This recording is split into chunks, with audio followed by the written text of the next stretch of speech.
తిరుమలలో అన్యమతస్థుల డిక్లరేషన్పై బోర్డులు వెలిశాయి. తిరుమల తిరుపతి దేవస్థానములు, ఆలయములు కేవలం హిందువులకు మాత్రమే సంబంధించినవని, ఈ ఆలయ ప్రవేశము హిందువులకు ఒక హక్కు లాంటిదని డిక్లరేషన్ బోర్డులో వెల్లడించారు. ఒకవేళ హైందవేతరులు ఆలయంలోకి రావాలంటే వారు ముందుగా శ్రీ వెంకటేశ్వర స్వామి వారి పట్ల విశ్వాసం, గౌరవం ఉన్నట్లు ఒక ధృవీకరణ పత్రమును ఇవ్వవలసి ఉంటుందని చెప్పారు. ఈ ధృవీకరణ పత్రాన్ని తిరుమలలోని వైకుంఠం క్యూ కాంప్లెక్స్, అదనపు కార్యనిర్వహణాధికారి క్యాంపు లేదా అన్ని ఉప విచారణ కార్యాలయాల వద్ద సమర్పించాల్సి ఉంటుందని అందులో పేర్కొన్నారు. రైట్, ఇక టీటీడీ అంతా కూడా అంటే తిరుమలలో అంతా కూడా ఈ బోర్డులు వెలిసినటువంటి పరిస్థితి కనబడుతోంది. దీనికి సంబంధించి పూర్తి సమాచారం మా ప్రతినిధి శ్రీనివాస్ని అడిగి తెలుసుకుందాం. శ్రీనివాస్, ఈ బోర్డులు వెలవడంతో ఇక నుంచి డిక్లరేషన్ అనేది కంపల్సరీ చేశారని అనుకోవచ్చా?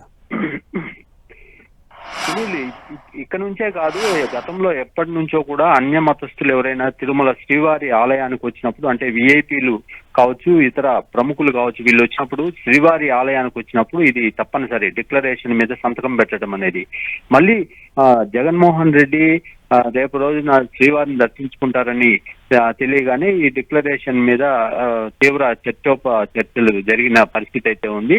మనము చూడొచ్చు, తిరుమలలో మొత్తం కూడా ఈ వ్యవహారానికి సంబంధించి డిక్లరేషన్ బోర్డులు వెళ్తాయి. అంటే ముఖ్యంగా గోకులము అతిథి గృహం ఎక్కడుందో, అంటే ఈవో అడిషనల్ ఈవో కార్యాలయం దగ్గర ఆ ప్రాంతము, వైకుంఠం క్యూ కాంప్లెక్స్, ఇతర కొన్ని ముఖ్యమైన కూడళ్ళంతా డిక్లరేషన్ అంటే ఈ నిబంధనల బోర్డులు అనేది వెళ్తాయి. ఏదైతే డిక్లరేషన్ లో ఏ రకంగా చూపిస్తారో అదే నిబంధనలు వీళ్ళు కోట్ చేస్తూ ఈ ఫ్లెక్సీలు అనేది ఏర్పాటు చేయడం జరిగింది. తిరుమల శ్రీవారి ఆలయం హిందువుల హక్కు, అంటే అన్య మతస్థులు ఎవరైనా వస్తే టీటీడీ నిబంధనలు పాటించాలి, వాళ్ళు డిక్లరేషన్ మీద సంతకం పెట్టిన తర్వాతే శ్రీవారి ఆలయానికి వెళ్లాలన్న నిబంధనలు తెలియజేస్తూ ఇక్కడ ఫ్లెక్సీలు అనేది ఏర్పాటు చేయడం జరిగింది. నిన్నటి నుంచి కూడా ఈ టీటీడీలో తీవ్రమైన చర్చ జరిగింది. జగన్మోహన్ రెడ్డి తిరుమలకు వస్తే, శ్రీవారి ఆలయానికి వస్తే ఏ రకంగా ఈ డిక్లరేషన్ మీద సంతకం పెట్టించాలి అన్న దాని మీద చర్చ అయితే జరిగింది అధికారుల మధ్య. దాంతో బయట వెలుపల నుంచి వచ్చే భక్తులకు కూడా ఈ నిబంధనలు ఖచ్చితంగా తెలియజేయాలి, దీన్ని రాబోయే రోజుల్లో దీన్ని పకడ్బందీగా అమలు చేయాలన్న ఉద్దేశంతో, అంటే సీఎం కూడా చెప్పారు తిరుమలలో ప్రతి ఒక్కరూ నిబంధనలు పాటించాలని చెప్పారు. ఈ నేపథ్యంలోనే తిరుమలలో వివిధ ప్రాంతాల్లో ఇటువంటి బోర్డులు అనేవి వెళ్తాయి. ఎస్ శ్రీనివాస్, అయితే గతంలో ముందు నుంచి కూడా ఈ డిక్లరేషన్ విషయం ఉన్నప్పటికీ కూడా గత 5 ఏళ్లలో ఎక్కడా కూడా అన్యమతస్థులు ప్రవేశించినప్పుడు వివిఐపీలు ముఖ్యంగా డిక్లరేషన్ ఇవ్వలేదు. అదే కదా ఇక్కడ ఇప్పుడు ఇష్యూ టాపిక్. ఇప్పుడు టీటీడీ ఈ బోర్డులు ప్రదర్శించడంతో ఇక నుంచి విఐపీ అయినా, వివిఐపీ అయినా, లేదు ఇంకా వేరే దేశస్తులైనా సరే కంపల్సరీ ఆ డిక్లరేషన్ మీద సంతకం చేయాలి, ఇది ఇట్స్ మ్యాండటరీ అని అనుకోవచ్చా? That is my question. ఖచ్చితంగా టీటీడీ నిబంధనల ప్రకారం ఇది మ్యాండేటరీ అనుకోవచ్చు. దీన్ని అంటే ఎవరైతే మనకు పక్కాగా వీళ్ళు దర్శనానికి వెళ్తున్నారని, విఐపి బ్లడ్ దర్శనం కావచ్చు, ఈ రకంగా 300 రూపాయలు ప్రత్యేక దర్శనం కావచ్చు, దీంట్లో వాళ్ళ నేమ్ చూడగానే అన్యమతస్థులని అర్థమైపోతుంది. అటువంటి వాళ్ళందరూ కూడా డిక్లరేషన్ మీద సంతకం పెట్టి వెళ్లాల్సి ఉంటుంది.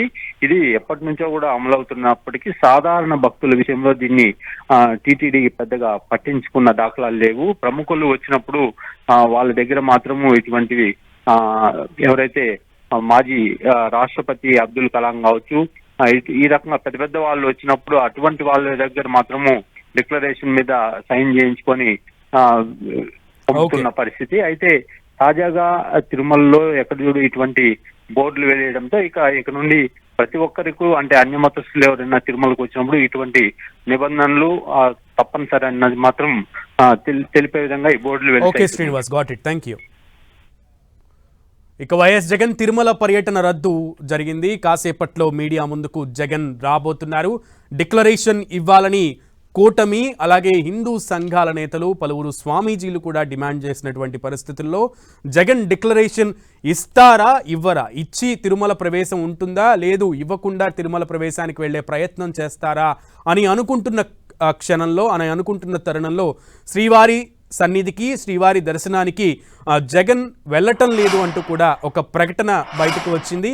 శ్రీవారి సన్నిధికి వెళ్లే ప్రతి ఒక్కరూ కూడా టీటీడీ నిబంధనలు పాటించాలంటూ ఉదయం ముఖ్యమంత్రి చంద్రబాబు చెప్పినటువంటి ట్వీట్ చేసినటువంటి విధానం మనం చూసాం. ఇక భక్తుల మనోభావాలు ఆచారాలకు భిన్నంగా ఎవ్వరూ వ్యవహరించొద్దంటూ కూడా చంద్రబాబు ట్వీట్లో తెలిపారు. ఇలా శ్రీవారి పవిత్రతను కాపాడేందుకు అత్యంత ప్రాధాన్యత ఇస్తామని, టీటీడీని సంపూర్ణంగా ప్రక్షాళన చేస్తామని ముందు నుంచి కూడా కూటమి ప్రభుత్వం చెప్తోంది. అలాగే చంద్రబాబు కూడా ట్వీట్లో చాలా క్లియర్గా మెన్షన్ చేశారు.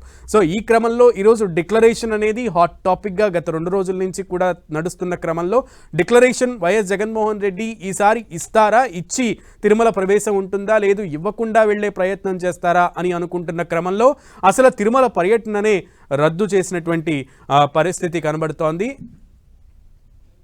సో దీనికి సంబంధించి కంప్లీట్ డీటెయిల్స్ తెలుసుకుందాం. మా ప్రతినిధి రవిచంద్ మరింత సమాచారం అందిస్తారు లైవ్ ద్వారా. రవిచంద్. సునీల్, మొత్తానికి ఏదైతే వైసీపీ అధినేత జగన్మోహన్ రెడ్డి తిరుపతి పర్యటన కొంత ఉద్రిక్తంగా ఉన్న పరిస్థితుల్లో ఆఖరి నిమిషంలో ఆయన తిరుమల పర్యటనని రద్దు చేసుకున్నారు. రద్దు చేసుకొని మరి కాసేపట్లో విలేకరుల సమావేశం అయితే ఏర్పాటు చేయబోతున్నారు. అయితే ముఖ్యంగా తిరుపతి వివాదం ఏదైతే జగన్మోహన్ రెడ్డి తిరుమల వెళ్ళే వివాదం అయితే నడుస్తుంది. రాష్ట్రంలో హిందూ భక్తులు కావచ్చు, హైందవ ధర్మాన్ని ఆచరించాలి జగన్మోహన్ రెడ్డి, ఎట్టి పరిస్థితుల్లో కూడా డిక్లరేషన్ తీసుకొనే వెళ్ళాలని చెప్పి అందరూ కూడా హిందూ సంఘాలు కావచ్చు, టీటీడీ అందరూ చెప్తున్న పరిస్థితిలో కొంత ఏదైతే వీరు కూడా కరుణాకర్ రెడ్డి ఎట్టి పరిస్థితుల్లో తీసుకునే అవసరం లేదు, గతంలో కూడా వెళ్ళారని కూడా ఆయన కొన్ని ఉదాహరణలు చెప్తున్నారు. ఈ నేపథ్యంలో కొంత అయితే ఒక టెన్షన్ వాతావరణం అయితే ఇప్పుడు వరకు ఉందని చెప్పుకోవచ్చు. ఎందుకంటే కొన్ని సంఘాలు మాత్రం జగన్ను తిరుమలకి వెళ్ళనివ్వు అని కూడా కొంచెం గట్టిగా చెప్తున్న పరిస్థితిలో ఒకవేళ కనుక బయలుదేరితే అక్కడ పరిస్థితి ఏమిటి, టీటీడీ ఎటువంటి వైఖరి తీసుకుపోతుంది అనేది కూడా కొంత అయితే అందరికీ టెన్షన్ నెలకొంది. కానీ ఆఖరి నిమిషంలో జగన్మోహన్ రెడ్డి ఆయన తిరుమల పర్యటనని క్యాన్సిల్ చేసుకున్నారు. మరి కాసేపట్లో విలేకరుల సమావేశం ఏర్పాటు చేయబోతున్నారు. ఎందుకంటే తిరుపతిలో ఏదైతే ప్రసాదం కల్తీ వ్యవహారం బయటకు వచ్చింది, ఆ తర్వాత ఇదంతా కూడా జగన్మోహన్ రెడ్డి ప్రభుత్వ హయాంలో జరిగిందని చెప్పి అధికార పార్టీ నుంచి ఆరోపణలు కూడా వచ్చాయి. ఈ వివాదం గత 10 రోజుల నుంచి కూడా నడుస్తూనే ఉంది. ఈ నేపథ్యంలో మొత్తం వ్యవహారానికి సంబంధించి కూడా రాజకీయ పార్టీలు కూడా ఒకరిపై ఒకరు దుమ్మెత్తి పోసుకున్న పరిస్థితి మనం గమనిస్తూ ఉన్నాం. అయితే ఈరోజు ఏదైతే జగన్మోహన్ రెడ్డి ఇప్పటికే పవన్ కళ్యాణ్ ప్రాయశ్చిత్త దీక్ష కూడా చేస్తున్నారు. ఆయన కూడా 1, 2 తారీఖుల్లో తిరుమల దర్శనానికి వెళ్ళబోతున్నారు. అయితే నిన్న జగన్మోహన్ రెడ్డి అకస్మాత్తుగా తిరుమల వెళ్ళాలి, ఈరోజు సాయంత్రానికి, ఆయన మామూలుగా అయితే ఈరోజు సాయంత్రానికి వెళ్ళాలి, రేపు దర్శనం చేసుకోవాలి. కానీ హిందూ సంఘాలు కావచ్చు,